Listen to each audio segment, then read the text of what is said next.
सदाबहार ड्रामे में सुंबल का जब से निकाह हुआ रज़ा से सुंबल के पाँव तो अब ज़मीन पे ही नहीं लग रहे, हर वक्त आसमान पर ही उड़ी रहती है। सुंबल रज़ा के साथ प्लान करेगी हनीमून पर जाने के लिए। रज़ा भी मान जाएगा। सुंबल रज़ा से कहेगी कि मुझे कार्ड से मैंने कुछ शॉपिंग करनी है, हनीमून के लिए मुझे कुछ कपड़े खरीदने हैं। रज़ा उसे क्रेडिट कार्ड देगा और सुंबल तैयार होकर फ़ौरी से अपनी माँ के घर चली जाएगी और अपनी अम्मा से बोलेगी अम्मी चले हमने कुछ शॉपिंग करनी है। उसकी अम्मी भी तैयार हो जाएगी। सुंबल और उसकी अम्मी दोनों तैयार होकर मॉल में चले जाएंगे और सुंबल बहुत महंगे महंगे कपड़े पसंद करेगी। जब सुंबल इतने महंगे एक से एक बढ़कर कपड़ों को चॉइस करेगी, सुंबल की माँ बहुत ज़्यादा हैरान होगी और सुंबल से कहेगी बेटा तुम क्या कर रही हो, अभी तो तुम्हारी शादी हुई है, इतने तुम्हारे कपड़े पड़े हैं और तुम्हें इतने कपड़े लेने की और मज़ीद क्या ज़रूरत है।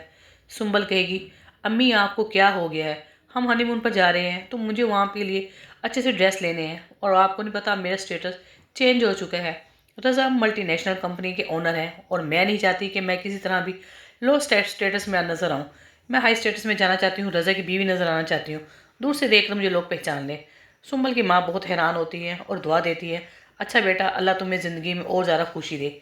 ये कहकर दोनों माँ बेटी जैसे ही तैयार होकर आएंगी घर, शॉपिंग कर कर आएगी, रज़ा की माँ सामने आ जाएगी। सुंबल से के हाथों में वो कपड़ों के बैग देखेगी तो बहुत ज़्यादा रज़ा की माँ हैरान होगी और सुंबल से पूछेगी कि इतनी शॉपिंग करके तुम कहाँ से आ रही हो।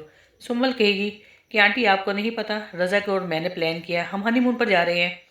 रज़ा की माँ बहुत हैरान होगी और कहेगी मुझे तो रज़ा ने अभी थोड़ी देर पहले कहा कि वो प्लानिंग वो नहीं जा रहा हनीमून पे। सुंबल बहुत हैरान होगी और गुस्से से अपने कमरे में जाएगी। दिल में सोचेगी शायद मेरी सास और मेरी नंद से ये चीज़ बर्दाश्त नहीं हो रही, इस वजह से उन्होंने रज़ा के कान भर दिए होंगे। वहाँ जाएगी और रज़ा से कहेगी रज़ा ये क्या कह रही हैं आंटी, वो कह रही हैं कि हम हनीमून पे नहीं जा रहे।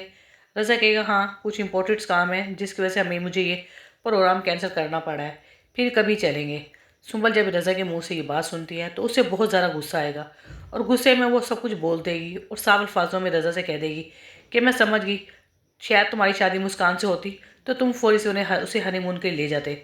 रज़ा जब ये बात सुनेगा तो सुंबल से बहुत ज़्यादा लड़ेगा और कहेगा तुम्हारी कैसे ये हिम्मत हुई कि तुम मुस्कान का नाम मेरे नाम से अब जोड़ो, वो मेरा पास था तुम मेरा फ्यूचर हो।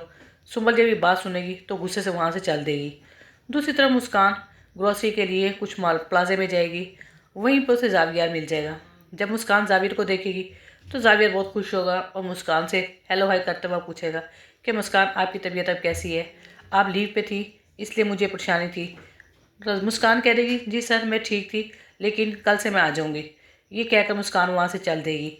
लेकिन जाविया जब घर जाएगा तो बहुत ज़्यादा खुश होगा और सोचेगा शायद मेरी किस्मत में यही है, इसके साथ ही मेरा लिखा हुआ है जो बार बार मेरे रास्ते में ये आ रही है।